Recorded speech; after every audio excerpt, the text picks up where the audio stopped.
Hello everybody, welcome to Bingo Learning. My name's Eva and today we're going to be looking at Read Aloud, one of the task types from the PTE speaking exam. As you know, with Read Aloud, we get the same amount of time to read through the text and prepare as we do to speak. So usually, the longer or more difficult the text, the more preparation time we have. And it's important that we're using this preparation time wisely if we want to achieve a high score for this task. What I'm going to be going through today is firstly some of the words that might be difficult to pronounce, where we want to be pausing, and which words within the sentence we want to be stressing. To start with, let's look at some of the difficult words here.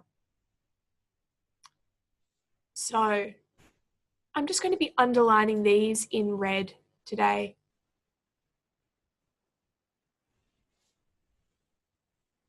This word here, dioxide, in relation to carbon dioxide, is a little bit difficult. So I just want to highlight that one first. Dioxide. Emissions. So the double S here makes a sh sound. Emissions. This word here, presumably. The S here actually makes a j sound. Presumably. To presume. This last word here, hectares, is a unit of measurement, but you may not have seen it before. Hectares.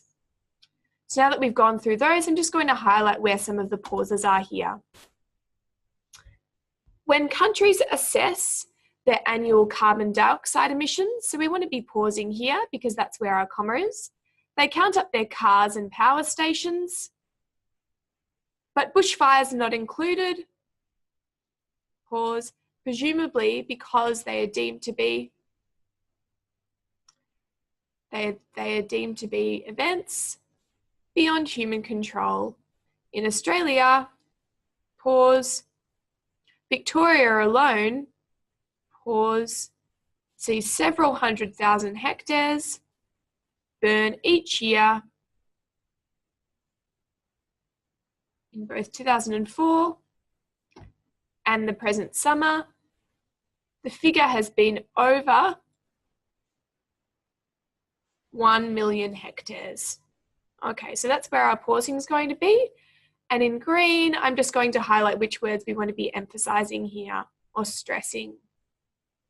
When countries assess is important because it's the really crucial verb in the sentence here.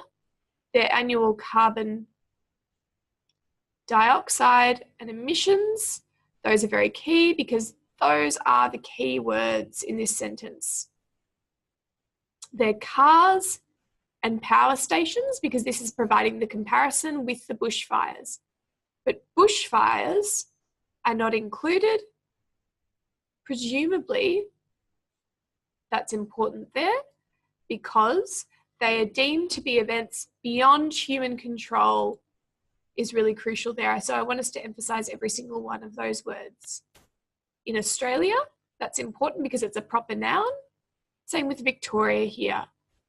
Alone needs emphasis because it's demonstrating that it's only within Victoria here. See, several is also important because it shows how many hectares are actually being burnt, which we want to emphasize. Each for the same reason. And the present summer, we want to emphasize that.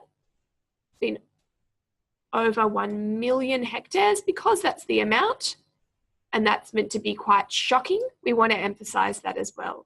So now we're emphasizing the words in green and we're pausing where I've put the yellow dashes in. Let's give it a go.